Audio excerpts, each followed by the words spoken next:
Hey guys, welcome back to the channel. और आज का टॉपिक जो हमारा होगा वो अगेन शल्य तंत्र से हम एक टॉपिक ले रहे हैं। शल्य तंत्र का जो टॉपिक है वो है इंटेस्टिनल डिसऑर्डर्स, जिसमें सबसे पहला जो टॉपिक है दैट इज इंटेस्टिनल ट्यूबरकुलोसिस, जो कि आपके सामने है।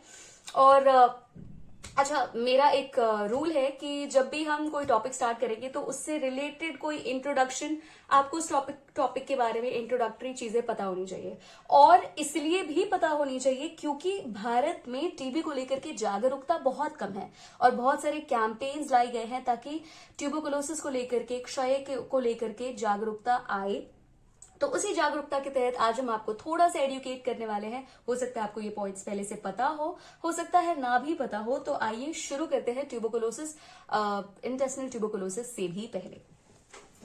तो क्या आपको पता है कि भारत में टीबी के केसेस कितने ज्यादा हैं? शायद अगर आपको ना पता हो तो मैं आपको बता देती हूँ कि भारत में टीबी का जो स्टैट है 2.2 मिलियन केसेस वर्ल्ड के टोटल 9.6 मिलियन केसेस में से। और ये मैं नहीं कह रही हूं बल्कि WHO कह रहा है, ये WHO के स्टैट्स है। क्या आप समझ सकते हैं कि अगर 10 मिलियन केसेस पूरे विश्व में है, जिसमें से 2.5 मिलियन केसेस सिर्फ और सिर्फ भारत दे रहा है, तो आप समझ सकते हैं कि कितनी दुखद बात है। टीबी को लेकर के स्टार्टिंग से ही 1960 से ही अभियान जारी है और उसमें जो सबसे पहला ट्यूबरकुलोसिस कंट्रोल प्रोग्राम लाया गया दैट वाज इन 1962, जिसको हमने NTCP बोला है। अब यहाँ पे आप गौर करेंगे कि ये कंट्रोल प्रोग्राम है, एलिमिनेशन और एरेडिकेशन नहीं है, क्योंकि टीबी इतना प्रेवलेंट था कि उसको सिर्फ कंट्रोल करना ही बहुत बड़ी बात थी। तो हम इसको फेज 1 भी कह सकते हैं। अच्छा, अब इसके फेल होने के भी कुछ रीजंस रहे हैं। तो रीजंस क्या हो सकते हैं? पहला तो इंडिया की जो सोशियो इकोनॉमिक कंडीशन थी और है, इनफैक्ट अभी तो खैर बहुत इंप्रूव हुई है, पर 1960 से अगर आप कंपेयर करेंगे तो वो बहुत पुअर, बहुत ज्यादा पॉवर्टी लेडन थी। दूसरी बात कि लोग दवाइयों को स्किप कर देते थे और जिसकी वजह से ड्रग रेजिस्टेंट टीबी डेवलप हुआ। टीबी का जो बैक्टीरिया है which is Mycobacterium tuberculosis, right. अच्छा, तो सोशियो इकोनॉमिक कंडीशंस आप और दूसरा की ड्रग रेजिस्टेंट टीबी। तो अच्छा, ये जो स्किप किया लोगों ने जिसकी वजह से ड्रग रेजिस्टेंस डेवलप हुई, तो 1997 में दोबारा ये टीबी प्रोग्राम लॉन्च किया गया जिसको RNTCP बोला गया। R standing for revise national TB control programme, right. तो अब ये जो रिवाइज नेशनल कंट्रोल, इसमें क्या बड़ी बात आई? तो 1997 में डॉट्स के रूल को फॉलो करने के लिए एक फेज्ड मैनर में पूरे भारत में इस चीज को चलाया गया, वर्ल्ड बैंक वगैरह से हेल्प लेकर के। और इसमें डॉट्स के अंदर क्या होता है? Dots is nothing but direct observational treatment या थेरेपी। और इसमें क्या होता था कि जैसे अगर आपने एक भी दिन टीबी की मेडिसिन को स्किप किया, आपको दोबारा से वो कोर्स फिर से चालू करना पड़ता था। और उस कोर्स के चालू करने में आपने जो पहले से जो आपका एक फ्लो चल रहा था वो टूट करके बैक्टीरिया जो है टीबी का वो रेजिस्टेंस डेवलप कर लेता था आपके पहले वाले ड्रग को लेकर के।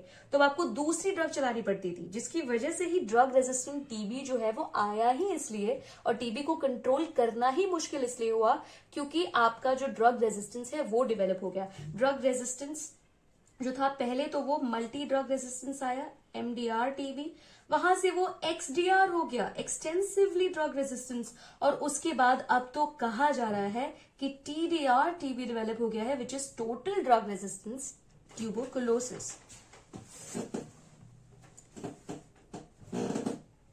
Anxiety now. अच्छा, अब डॉट्स के तहत इसको लाया गया, तो अब इसमें भी कुछ फेलियर वाली चीजें थी, तो इसीलिए 2020 के अंदर NTEP प्रोग्राम लाया गया which is national tuberculosis elimination programme, जिसका एम है कि 2025 तक टीबी से भारत को मुक्त बनाना है, यानी कि टीबी को एलिमिनेट करना है भारत से कंप्लीटली, राइट। तो ये वाली चीजें आई यहाँ पे।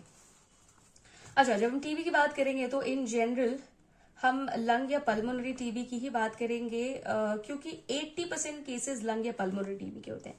तो जब भी आप कोई पेशेंट देखेंगे तो अब जैसे आपने अमिताभ बच्चन की वो एड देखी होगी कि भाई अगर आपको 3 हफ्ते से ज्यादा खांसी हो रही है तो अपने आप को टेस्ट कराएं टीबी के लिए। और उन टेस्ट में आपके ट्यूबरकुलिन टेस्ट होते हैं, आपका एसिड फास्ट बैसिलाई टेस्ट होता है, एक्सरे इमेजिंग होती है जहां पे ग्रेन्युलोमा और केसिएशन, ट्यूबरकुल्स, फाइब्रोसिस ये देखने को मिलते हैं लंग्स के अंदर। तो ये जो पल्मोनरी टीबी है इसके सिम्टम्स क्या है जिससे आपको पता चलेगा? तो प्रोलॉन्ग्ड कॉफिंग, और ये जो कॉफ है आपका 3 वीक से ज्यादा लास्ट करेगा, और आपका जो स्प्यूटम होगा वो येलोइश या ग्रीनिश या ब्लड के साथ आएगा। अनएक्सप्लेन्ड वेट लॉस होगा। अगर आपने कभी किसी टीबी के पेशेंट के बारे में सुना भी होगा, अगर देखा नहीं भी होगा तो आपको पता होगा कि ऐसे लोगों में बिना बात के वेट लॉस हो जाता है, जबकि डाइट या फिर फिजिकल एक्टिविटी में कोई भी ऐसा चेंज नहीं आया है जिसकी वजह से ऐसा ड्रास्टिक चेंज देखने को मिले। तो अनएक्सप्लेन वेट लॉस होता है, फीवर आता है और रेगुलर फीवर बना रहता है। बिकॉज द लेटेस्ट पेशेंट जिसको मैंने देखा है उसका केस ये था कि ही हैड कोरोना 2020 में, जब कोरोना आया था 2021 में आई थिंक उसको हुआ था corona, and then he developed उस वायरल फल्मिनेंट की वजह से ही developed diabetes mellitus. He was barely I think 20 to 23, ठीक है। तो एंड दैट ही, अच्छा वो लगातार डायबिटीज हुआ, उसका इम्यून सिस्टम बहुत बेकार हुआ, विच वील नेक्स्ट क्वेश्चन कि भाई क्या रीजंस है ट्यूबरकुलोसिस डेवलप होने के। Because let me tell you एक सच जो शायद आप ना सुनना चाहते हो, बहुत कड़वा सच है, वो ये है कि एवरी सिंगल डे अगर आप भारत जैसे देश में है तो आप रेगुलर बेसिस पे टीबी के बैक्टीरिया से आपका कॉन्टैक्ट होता है। लेकिन द ओनली रीजन कि टीबी का बैक्टीरिया हार जा रहा है और आप जीत जा रहे हैं वो ये है कि आपकी इम्यूनिटी। ओके, एंड सेकेंडली कि आप बहुत ज्यादा विग्रस, बहुत ज्यादा टाइम के लिए उस बैक्टीरिया से आप उस जगह में नहीं रह रहे हैं, इंडेमिक जगहों पे नहीं रहे हैं जहां पे टीबी फैला हुआ है बहुत ज्यादा बुरी तरीके से, राइट। तो फीवर हो रहा है, अनएक्सप्लेन वेट लॉस हो रहा है। फीवर ये आपका चिल्स के साथ आ रहा है। So that guy had fever for almost 20-25 days. उसको साथ में चेस्ट पेन भी होता था, फटीग होता था, बहुत जल्दी थक जाता था। एंड एक चीज जो उसमें देखने को मिला था वो ये था कि उसको ब्रीदिंग में बहुत दिक्कत आ रही थी, ब्रीदिंग में डिफिकल्टी आ रही थी। तो ये कुछ लंग टीबी के आपके सिम्टम्स हो सकते हैं जिससे आप एक अंदेशा लगा सकते हैं कि हो सकता है टीबी हो। तो most definitely you should get that person checked. अब हम बात करेंगे कि क्या मेडिसिन, तो क्या 4 मोस्ट प्रेवलेंट मेडिसिन होती है, तो हम इसको राइप का एक्रोनिम देते हैं, विच इज रिफैम्पिसिन, आइसोनियाजिड, पायरिजिनामाइड और एथिम्ब्यूटॉल। जिसमें से ये जो आर और आई है ये 1960s से ही बहुत प्रीडोमिनेंटली और प्रेवलेंटली यूज हुए जा रहे हैं। नेक्स्ट हम बात करेंगे कि चलो ये तो हो गया। तो भारत में टीबी जो था, अच्छा इन जनरल कॉजेस क्या होंगे, तो लो सोशियो इकोनॉमिक कंडीशन, ऐसी जगहों पे आपको हाइजीन कम मिलेगा, ऐसी जगहों पे आपको ऐसा खाना कम मिलेगा जो इंसान को पोषण दे, और स्ट्रेस का लेवल बहुत हाई होता है। एंड देन देयर इज आपका इम्यूनिटी, इम्यूनो कॉम्प्रोमाइज। तो क्या आप बता सकते हैं बहुत कॉमन चीज, बहुत ही कॉमन एग्जाम्पल किसी इम्यूनो कॉम्प्रोमाइज पेशेंट का? 5 सेकेंड फॉर गेसिंग।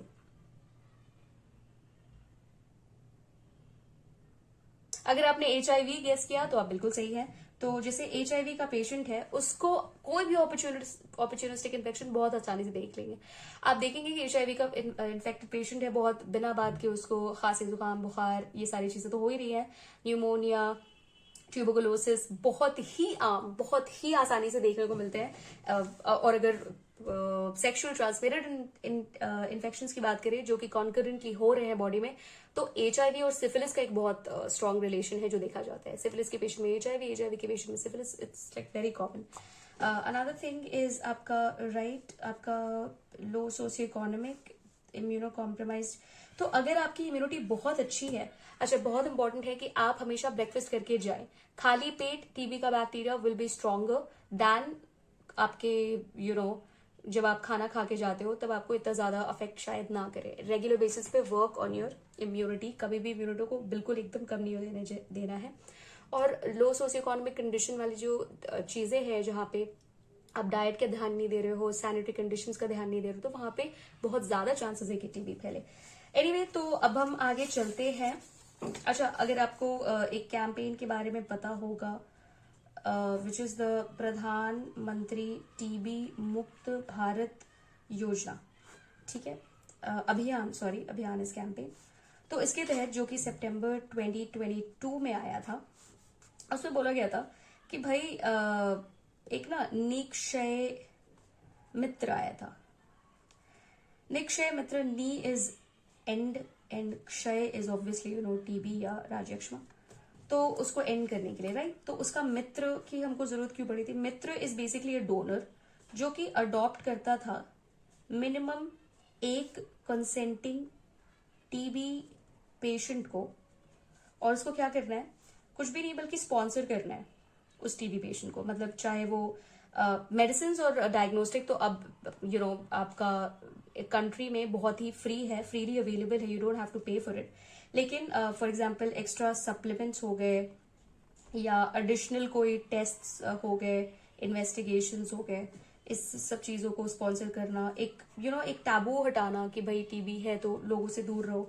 अब ये जो डोनर है कोई भी हो सकता है, कोई एनजीओ हो सकता है, कोई पॉलिटिकल पार्टी हो सकती है, कोई इंडिविजुअल हो सकता है, कोई फेथ बेस्ड ऑर्गेनाइजेशन हो सकता है। तो दिस वाज इट, निक्षय मित्र। अच्छा, निक्षय मित्र पता है आपको, तो निक्षय पोषण योजना भी पता होगी। और दिस वाज 2018 में ये लागू हुआ था। इसमें ना गवर्नमेंट आपको 500 रुपीज पर मंथ दे रही थी टीबी के पेशेंट्स को खाना खरीदने के लिए। बट कोई रीजन था कि ये फेल हो गया। फेल होने का रीजन भी ये था कि लोग उसको दूसरी चीजों में लगा दे रहे थे इस पैसे को। तो आपने अगर एक स्पॉन्सर करा दिया, कम्युनिटी इन्वॉल्वमेंट करा दिया, तो इसका सक्सेस रेट, निक्षय मित्र का सक्सेस रेट निक्षय पोषण योजना से ज्यादा देखा गया। तो अब हम बात करेंगे इंटेस्टिनल ट्यूबरकुलोसिस के बारे में। अच्छा, intestinal tuberculosis, abdominal tuberculosis, GIT का ट्यूबरकुलोसिस, बेसिकली वैसे माउथ से लेकर के एनस में कहीं पे भी हो सकता है टीबी आपका। और अगर हम इंटेस्टिन में स्पेसिफिकली बात करें, इंटेस्टिन का मतलब स्मॉल और लार्ज दोनों इंटेस्टिन, तो उस इंटेस्टिन में कहीं पे भी, और स्पेसिफिकली कौन सी जगह पे होता है, सबसे कॉमन साइट्स क्या क्या होती है, तो प्रॉक्सिमल कोलन, इलियम और पेरिटोनियम। आपका पेरिटोनियम जो होता है, पेरिटोनियम फोल्ड होता है जिसके अंदर most of the organs covered रहते हैं बेसिकली पेरिटोनियम से। विसरल ऑर्गन्स आपके मोस्टली एब्डोमिनल ऑर्गन्स। और अगर हम बात करेंगे कि इंटेस्टिनल टीबी क्या है, तो एक एक्स्ट्रा पल्मोनरी मैनिफेस्टेशन है टीबी का, विच इज वेरी ऑब्वियस कि ठीक है, पल्मोनरी मैनिफेस्टेशन तुमको पता है 80% केसेस पल्मोनरी होते हैं। बाकी 1% केसेस में से कुछ प्रतिशत इंटेस्टिनल, ऑलमोस्ट 6 से 7% जो केसेस होते हैं वो इंटेस्टिनल टीबी के होते हैं। तो ये एक एक्स्ट्रा पल्मोनरी मैनिफेस्टेशन है ट्यूबरकुलोसिस का। ये जैसे कि हम पहले भी डिस्कस कर चुके हैं टीबी का जो नेचर है, और ये किन टाइप के कंट्रीज में कॉमनली होगा, तो डेवलपिंग कंट्रीज में जहां पे सोशियो इकोनॉमिक कंडीशंस ज्यादातर लेवल पे लो है, राइट। मतलब पॉवर्टी का लेवल बहुत ज्यादा है, एजुकेशन कम है, और प्रॉपर तरीके से अवेयरनेस नहीं है ऐसी कंट्रीज में, जैसे India, Pakistan, Bangladesh, south east Asian countries, जहां पे ये प्रॉब्लम्स काफी प्रेवलेंट रहती हैं। जैसे कि हमने डिस्कस किया था कि HIV इन्फेक्टेड पेशेंट्स यानी कि इम्यूनो कॉम्प्रोमाइज पेशेंट में हाई इंसिडेंस देखने को मिलता है इस इंटेस्टिनल टीबी का भी। और अब हम बात करेंगे कि ये जो इंटेस्टिनल टीबी है ये 2 रीजन्स में हो सकता है, जिसके बेसिस पे हमने इसको अलग अलग क्लासिफाई किया है। एक तो इलियोसीकल रीजन में हो सकता है, यानी कि इलियम जो कि जहां पे स्मॉल इंटेस्टिन खत्म होता है, और सीकम जहां पे लार्ज इंटेस्टिन शुरू होता है, उन दोनों के बीच में एक वाल्व प्रेजेंट होता है। तो उन दोनों के बीच में ना एक वाल्व प्रेजेंट होता है, और वो जो एरिया रहता है इलियोसीकल रीजन, वो दैट्स वेरी वेरी फॉर्चुनेट, बहुत अच्छा कंडीशन रहता है जहां पे बैक्टीरिया ग्रो कर सके, जो कि हम आगे डिस्कस करेंगे कि क्यों रहता है। तो अगर इलियोसिकल रीजन में होता है तो 3 किस्म के हम देख सकते हैं कि चीजें होती है। अल्सरेटिव, जो ऑलमोस्ट 60% ऑफ इंटेस्टिनल टीबी होता है इलियोसिकल रीजन में। हाइपरट्रोफिक केसेस 10% रहते हैं। और मिक्स्ड, इन दोनों ही टाइप्स के, जहां पे दोनों ही टाइप्स देखने को मिलेंगे, वो 30% केसेस होते हैं। एरियल रीजन में अगर आपको देखने को मिलेगा तो स्ट्रक्चर टाइप का मिलेगा, जहां पे नैरोइंग हो जाती है पैसेजवे की, राइट। तो हम आगे बढ़ते हैं और सबसे पहला जो है वो हम देखेंगे हाइपरप्लास्टिक या हाइपरट्रोफिक। अच्छा, for you I want you to do a mental exercise. कभी भी हम किसी कंडीशन या डिजीज के बारे में बात करेंगे, I want you to develop a mental picture, visualise करो उस डिजीज के बारे में। It will be much easier for you to understand and remember that, right. तो अगर हम बात कर रहे हैं हाइपरप्लास्टिक या हाइपरट्रोफिक की, तो सबसे पहले तो हम डिसाइफर करने की कोशिश करेंगे कि ये टर्म का मतलब क्या होता है। तो hyper is like excessive, plastic या ट्रोफिक की अगर हम बात करें, हाइपरप्लेजिया इज व्हाट, बहुत सारे सेल्स हो रहे हैं जहां पे आपको पता है कि हाइपर प्लास्टिक अगर नहीं पता है तो let me tell you, hyperplastic condition जो होती है ना, that is a precancerous condition. Cell की ग्रोथ कितनी होगी और नंबर ऑफ सेल्स यानी कि सेल डिवीजन कितना होगा, इसके पीछे एक फीडबैक मैकेनिज्म, एक मशीनरी रहती है जो कंट्रोल करती है उस चीज को। वो चीज जब आउट ऑफ वैक हो जाए, आउट ऑफ कंट्रोल हो जाए, that can lead to multiplied extensive cell multiplication या फिर ग्रोथ। और इस चीज को ही हम कैंसर या ट्यूमर बोलते हैं। तो ये प्री कैंसरस कंडीशन होती है नॉर्मली। इन जनरल अगर हम कहीं पे भी हाइपोप्लेजिया की बात करेंगे, जैसे neoplasia, hyperplasia, benign, all these conditions, ये आपका नियोप्लाज्म कैंसर की तरफ जाती है। पर एनीवेज, यहाँ पे हम हाइपरप्लास्टिक की बात कर रहे हैं या हाइपरट्रोफिक की बात करें, यानी कि साइज में कहीं पे बढ़ोतरी हुई है। यहां पे जो हम इमेजिन करेंगे ना, तो जैसे कि आप स्क्रीन पे देख सकते हैं, आप इमेजिन करेंगे इंटेस्टिनल म्यूकोसा को अंदर से। आपको पता है 4 लेयर्स, म्यूकोसा, सब म्यूकोसा, मस्क्यूलरिस और सिरोसा। सिरोसा जो ऊपर से दिखती है इंटेस्टिन, और जब आप ऐसे काट देंगे इंटेस्टिन को, तो जो क्रॉस सेक्शन में सबसे अंदर की लेयर दिखेगी, जहां से फूड कांटेक्ट में होती है, दैट्स म्यूकोसा। तो आप देखिएगा कि यहाँ पे ऐसा कुछ स्ट्रक्चर बन रहा है, इस लेवल का ऑब्स्ट्रक्शन।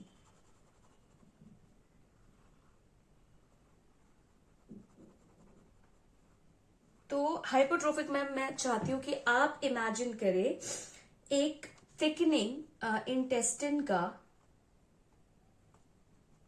इंटेस्टिनल वॉल का, बेसिकली वो इतना मार्क्ड थिकनिंग है कि ये ना ऐसा देखने में लगेगा कि कार्सिनोमा हुआ है अंदर इंटेस्टिन के, रिजेंबल करेगा कार्सिनोमा को, बट असल में वो कार्सिनोमा नहीं है, राइट। तो आप ये पिक्चर दिमाग में लेकर के आएंगे। आई नो इट्स डिस्गस्टिंग, लेकिन जब भी हम हाइपरप्लास्टिक की बात करेंगे तो you have to get that mental picture inside, जिसका मतलब ये होता है कि आपने एक मास, एक ग्रोथ इमेजिन किया है जो कि ऑब्स्ट्रक्ट कर रहा है कहीं ना कहीं आपके ल्यूमन को। तो अगर हम बात करेंगे हाइपरप्लास्टिक टीबी की, कि कॉजेटिव ऑर्गेनिज्म क्या होता है, तो कॉजेटिव ऑर्गेनिज्म इसका अगर हम बात करें डेवलप्ड कंट्रीज में, जैसे कि यूएसए वगैरह में, तो ना वहां पे एक वेरिएंट होता है माइकोबैक्टीरियम ट्यूबरकुलोसिस बोविस, यानी ये फैलता है अनपैस्चराइज काउ मिल्क से, ठीक है। और मोस्टली क्या होता है कि कॉजेटिव ऑर्गेनिज्म आपका, और डेवलपिंग कंट्रीज में जैसे इंडिया, पाकिस्तान वगैरह में किस टाइप का देखने को मिलता है, तो यहाँ पे पैस्चराइजेशन की कोई दिक्कत है नहीं। वैसे हम पैस्चराइज दूध को भी लेके घर पे आके 100 डिग्रीज पे बॉईल करते हैं, उसके बाद यूज करते हैं। तो डेवलपिंग कंट्रीज में क्या चीज होती है, तो माइकोबैक्टीरियम ट्यूबरकुलोसिस होमिनिस, यानी कि ह्यूमन ट्यूबरकुलर बैक्टीरिया, ठीक है। अगर हम बात करेंगे कि हाइपरप्लास्टिक या हाइपरट्रोफिक जो कंडीशन है वो क्या है, उसकी डेवलप होने की कंडीशन क्या है, तो आपका जो बैक्टीरिया है उसका इंजेस्शन आपने खा लिया है, तभी तो वो आपके जीआईटी में गया है ना, तो इंजेस्शन। दूसरी चीज, ये जो बैक्टीरिया का टाइप है लो विरुलेंस, बहुत ज्यादा इन्फेक्टिव नहीं है, बहुत ज्यादा स्ट्रांग नहीं है, और पेशेंट हाई रेजिस्टेंस, राइट।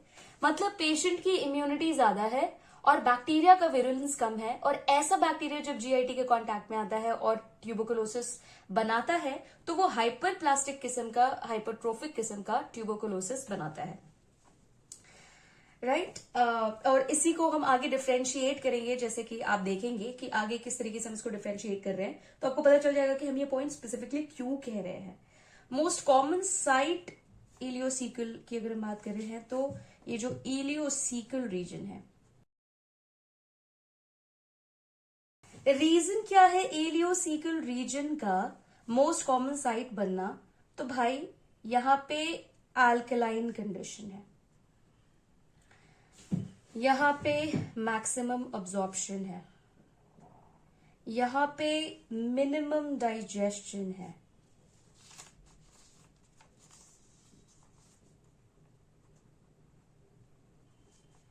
यहां पे स्टेसिस है ड्यू टू इलियोसिकल वाल्व,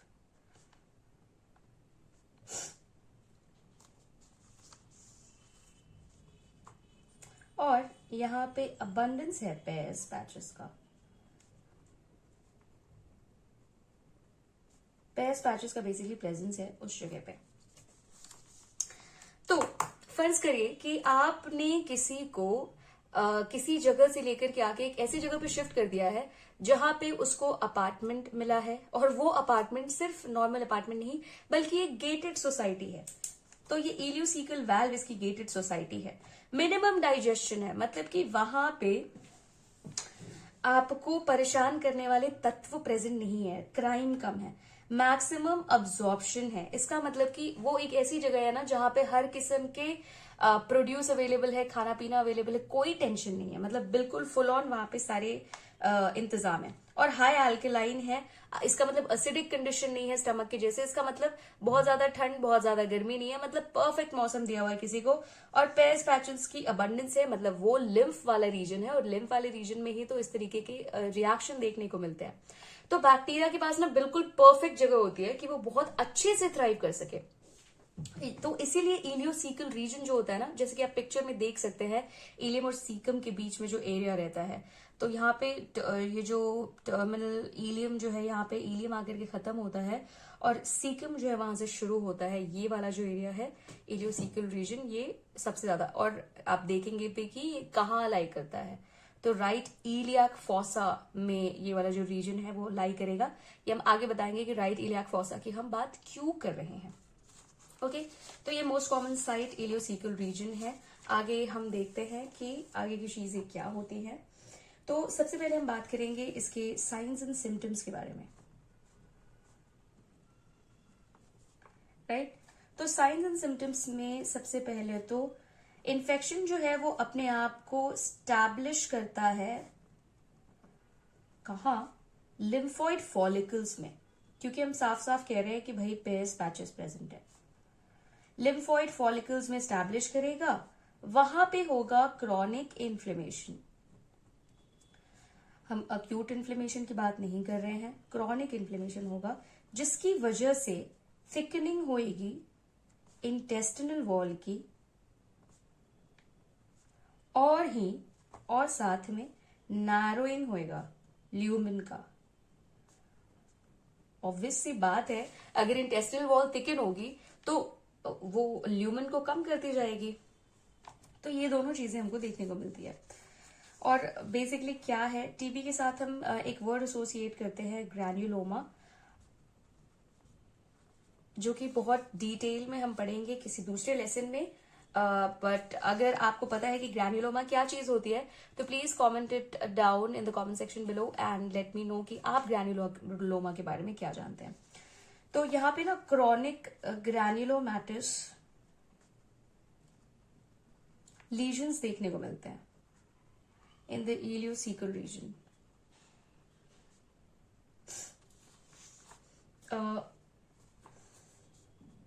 उसके बाद कभी कभी ना रीजनल मेजेंट्री इन्वॉल्व हो सकती है, जिससे वो थिक और इन्फ्लेम्ड हो सकती है। मेजेंट्री क्या होती है? मेजेंट्री और कुछ भी नहीं बल्कि पेरिटोनियम ना अपने आप में डबल फोल्ड हो जाता है और वहां से सस्पेंड करता है वो पीछे से स्मॉल इंटेस्टिन और लार्ज इंटेस्टिन को। तो अगर small intestine large intestine involve है तो उसके साथ एसोसिएटेड मेजेंट्री भी इन्वॉल्व हो सकती है। क्लिनिकल प्रेजेंटेशन की अगर हम बात करेंगे कि क्लिनिकल पिक्चर कैसा दिखेगा, most common complaint abdominal pain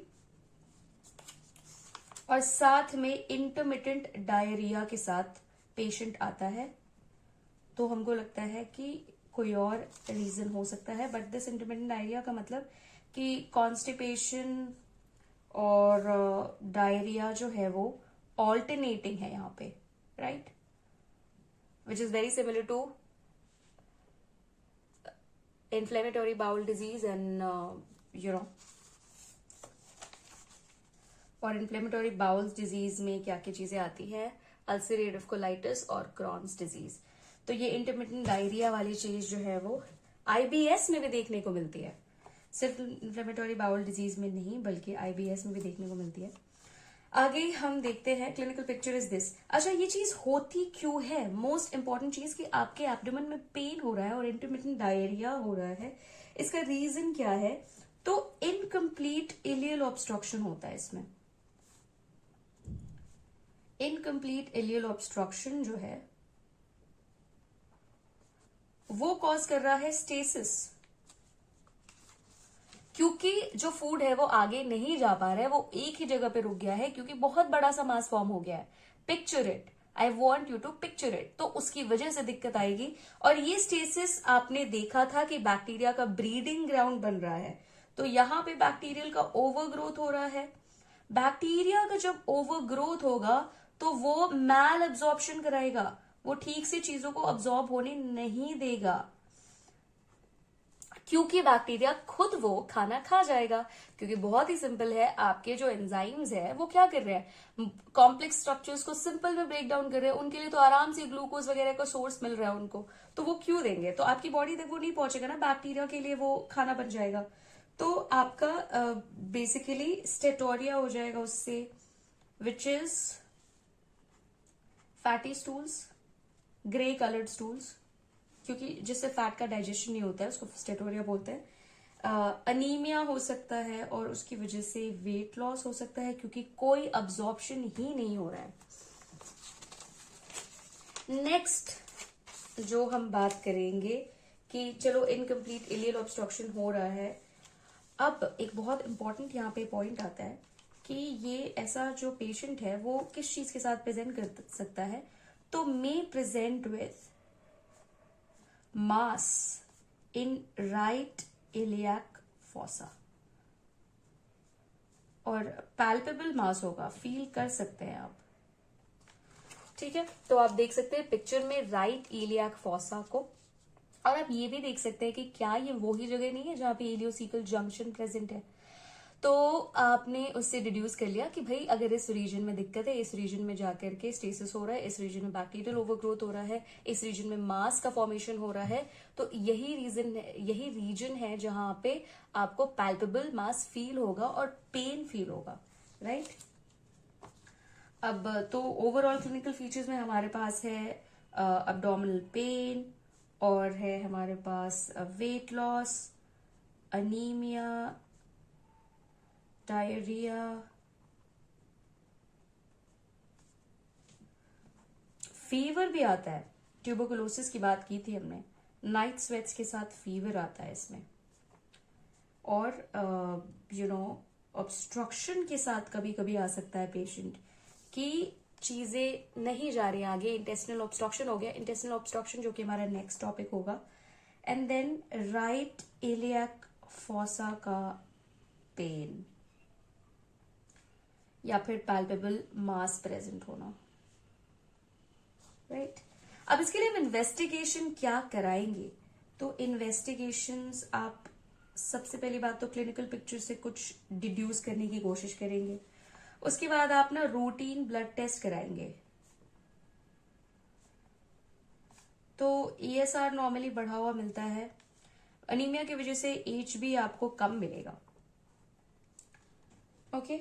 और चेस्ट एक्सरे जब आप कराएंगे ना, इमेजिंग टेस्ट की अब हम बात कर रहे हैं, तो आप देखेंगे कि वहां पे कोई प्राइमरी लीजन देखने को नहीं मिलता है। क्यों? क्योंकि ये एक किस्म का प्राइमरी टीबी है, ये सेकेंडरी टीबी नहीं है। प्राइमरी टीबी का मतलब कि डेवलप उसी जगह से हो रहा है, वो कोई सेकेंडरी साइट नहीं है डेवलपमेंट की। इसका मतलब कि लंग में टीबी नहीं है, इस पर्सन को डायरेक्टली जीआईटी में टीबी हुआ है। फिर अगर हम बात करेंगे बैरियम स्टडी की, जैसे कि आप पिक्चर में देख सकते हैं, तो लॉन्ग नैरो फिलिंग गैप देखने को मिलेगा, defect, I am sorry, terminal ileum में। क्यों? क्योंकि वहां ऑब्स्ट्रक्शन हो रखा है, लेकिन इनकम्प्लीट ऑब्स्ट्रक्शन, जैसे कि हमने बात की थी, तो इनकम्प्लीट ऑब्स्ट्रक्शन में नैरो और लॉन्ग फिलिंग डिफेक्ट हमको देखने को मिलेगा, जैसे कि आप पिक्चर में देख सकते हैं बैरियम स्टडी के अंदर। अगर हम देखेंगे ना यूएसजी होल एब्डोमेन की, तो यूएसजी में हमको देखने को मिलेगा lymphadenopathy. Obviously lymph nodes inflamed रहेंगे। और दूसरी चीज कि कोई अब्डोमिनल मास तो नहीं है, कि एब्डोमेन में कोई मास है कि नहीं है। एक्चुअली अगर है तो हम यूएसजी से रूल आउट कर सकते हैं कि किसी अब्डोमिनल मास की वजह से तो पेन, अनीमिया, डायरिया, ये सारी चीजें नहीं हो रही हैं। Okay, so that is barium study and USG for you. सीटी में भी हम बहुत सिमिलर देखेंगे। अगर आपको सीटी कराना ही है तो सीटी स्कैन में इसमें भी कि ये नैरो सेगमेंट दिखाता है विथ प्रॉक्सिमल डिस्टेंशन। इसका मतलब है कि यहां से ऐसे ऐसे ऐसे ऐसे आएगा और फिर यहां से नॉर्मल हो जाएगा। तो ये वाला जो रीजन है ना, यहाँ पे नैरोइंग दिखाई देती है। और साथ में ही आपका लिम्फेडेनोपैथी भी सीटी पे पता चल जाती है, राइट। अब हम बात करेंगे कि इसका मैनेजमेंट किस प्रकार से करते हैं। तो दो चीजें हैं। अगर ऑब्स्ट्रक्टिव सिम्टम्स अभी तक डेवलप नहीं हुए हैं और अगर ऑब्स्ट्रक्शन डेवलप्ड है, तो ऑब्स्ट्रक्टिव सिम्टम्स नहीं डेवलप है तो एटीटी यानी कि एंटी ट्यूबरकुलर थेरेपी, जो कि RIPE, रिफैम्पिसिन, आइसोनियाजिड, पेरोजिनामाइड और एफएमब्यूटॉल आप स्टार्ट करा सकते हैं। तो ये एडवाइस की जाती है और ये क्यूरेटिव भी हो सकती है, राइट, कि आपको नेक्स्ट स्टेप लेने की जरूरत ना पड़े। लेकिन अगर ऑब्स्ट्रक्टिव सिम्टम्स डेवलप हैं तो आप सर्जरी कराते हैं। और सर्जरी में क्या कराते हैं? इलियोसिकल रिसेक्शन, यानी कि वो पार्ट रिमूव करा सकते हैं। ये एडवाइस की जाती है या रिक्वायर्ड होती है, जो भी। तो that was all about hyperplastic या हाइपरट्रोफिक, जो कि हमको सिर्फ 10% केसेस में मिलते हैं, यानी कि इतने प्रेवलेंट नहीं होते हैं। ये ऐसे इंडिविजुअल्स में होता है, अगर इनसे एक रिकैप ले, जिनका रेजिस्टेंस हाई होता है लेकिन लो विरुलेंस वाले ऑर्गेनिज्म की वजह से होता है।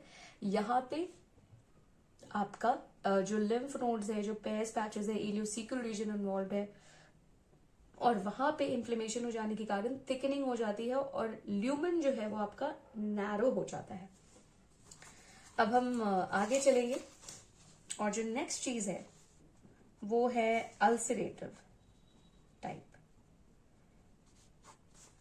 तो this is most common ileocaecal region में, क्योंकि 60% इसका रेट होता है, इंसिडेंस होता है।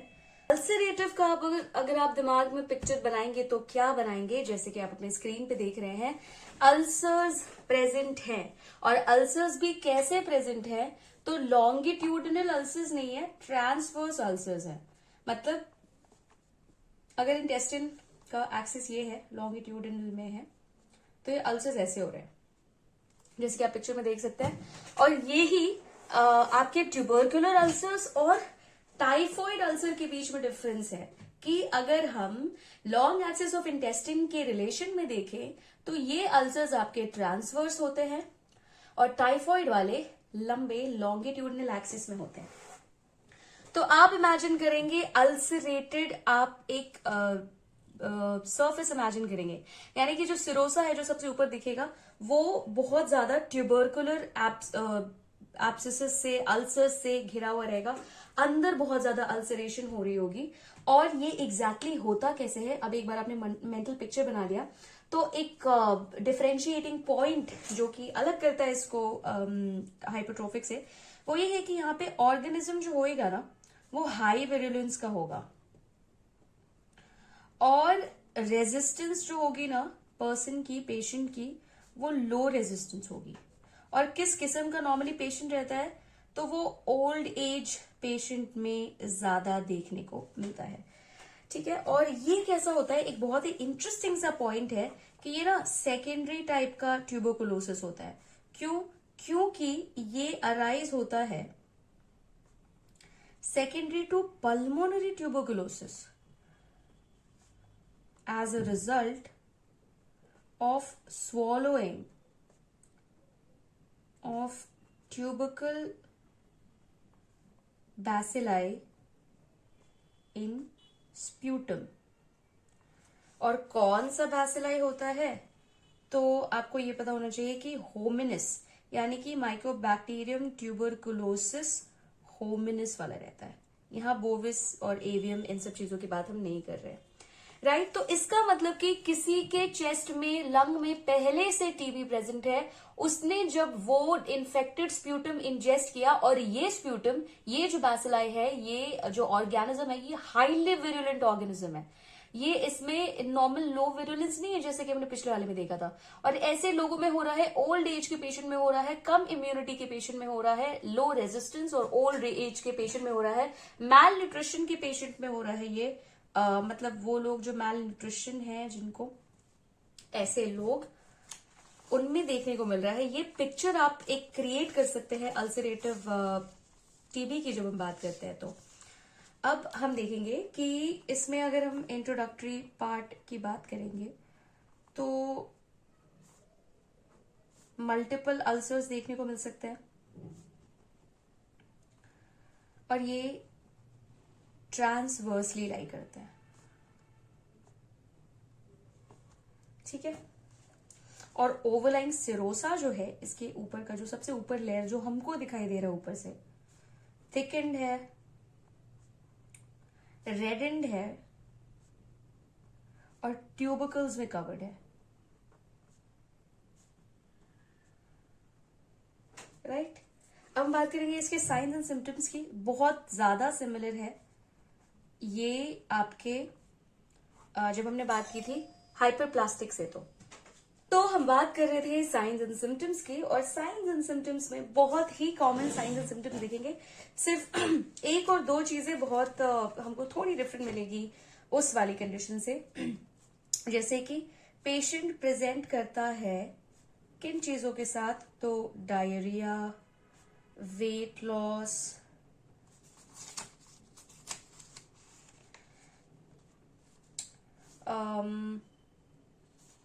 और किस चीज के साथ हो सकता है, राइट, ओकल्ट ब्लड लॉस। ठीक है, स्टूल में आपका ब्लड मिक्स होएगा, वहां से आएगा, और आपको you will have no idea कि ये ब्लड कहाँ से आ रहा है। तो ये जो ओकल्ट वाली जो चीज है, हिडन, जहां पे आपको कॉज नहीं पता है, वैसा ब्लड लॉस होगा। और क्या क्या चीजें अकर हो सकती हैं, तो फिस्चुलेशन हो सकता है, कि जब भी हम अल्सरेटिव की बात करेंगे तो कुछ ऐसा पिक्चर आपके दिमाग में आना चाहिए, पहली बात तो। और दूसरी चीज की क्या क्या टेंडेंसीज हो सकती है, तो स्ट्रक्चर फॉर्मेशन हो सकता है। वहां पे हमने इनकम्प्लीट ऑब्स्ट्रक्शन की बात की थी, यहाँ पे कंप्लीट ऑब्स्ट्रक्शन हो सकता है, यहाँ पे फिस्चुलेशन हो सकता है, वहां जबकि फिस्चुलेशन नहीं देखने को मिला था, और यहाँ पे परफोरेशन भी हो सकता है, राइट। और complete obstruction, fistulation, perforation, stricture, ulceration, obviously ulceration तो हमको देखने को मिल ही रही है अल्सरेटिव में। तो हमको जो स्टूल है वहां पे पस मिल सकता है, फाउल ओडर मिल सकता है उस स्टूल के अंदर। और यहाँ पे एक बहुत इंटरेस्टिंग बात यह है कि ये पेशेंट जो है ना, is already known as a tubercular patient. यहां पे हमको, क्योंकि ये सेकेंडरी टू पल्मोनरी ट्यूबरकुलोसिस है, तो उसका मतलब कि हम पहले से जानते हैं कि उसको ट्यूबरकुलोसिस था, उसने इंजेस्ट किया, बहुत हाई वेरिएंस वाला, उसकी खुद की रेजिस्टेंस कम थी और इसीलिए बहुत ज्यादा आसानी से डेवलप हो गया. जो बैक्टीरियम का वेरिएंट है वो माइकोबैक्टीरियम ट्यूबरकुलोसिस होमिनिस यानी कि ह्यूमन ट्यूबरकुलर बैक्टीरियम है. अब हम बात करेंगे इसके इन्वेस्टिगेशंस के बारे में. तो इन्वेस्टिगेशंस अगर हम देखेंगे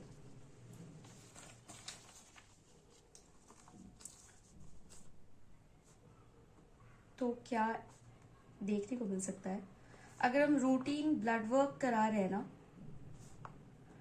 तो उसमें हमको देखने को मिलेगा कि भाई ESR एलिवेटेड है और हीमोग्लोबिन कम है, डिक्रीज्ड है. अगर हम चेस्ट एक्सरे करा रहे हैं तो लास्ट वाले में हमने देखा था कि चेस्ट एक्सरे में कोई प्राइमरी लीजन नहीं मिला था, जबकि यहाँ पे हमको प्राइमरी लीजन मिलेगा, बहुत आसानी से मिलेगा क्योंकि ये तो पल्मोनरी ट्यूबरकुलोसिस था. और सेकेंडरी टू ये आपका अल्सरेटिव ट्यूबरकुलोसिस यानी इंटेस्टिनल ट्यूबरकुलोसिस हुआ है, राइट. तो आपने चेस्ट एक्सरे देख लिया है, रूटीन ब्लड वर्क देख लिया है. यहाँ पे ना हम एक और चीज कराते हैं, स्टूल टेस्ट, क्योंकि यहाँ से स्टूल से ना आपका ब्लड निकल रहा है, तो हो सकता है कि स्टूल में आपके ओकल्ट ब्लड निकले और साथ ही ना ट्यूबरकुलर बैसिलाई भी कुछ निकल सकते हैं. मतलब ट्यूबरकुलर जो बैक्टीरिया है वो भी आपको देखने को मिल सकता है.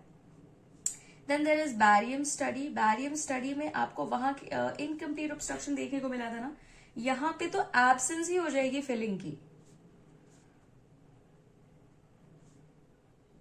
कहां कहां, तो लोअर इलियम में जहां से स्टार्ट हो रहा है, सीकम में और असेंडिंग कोलन में.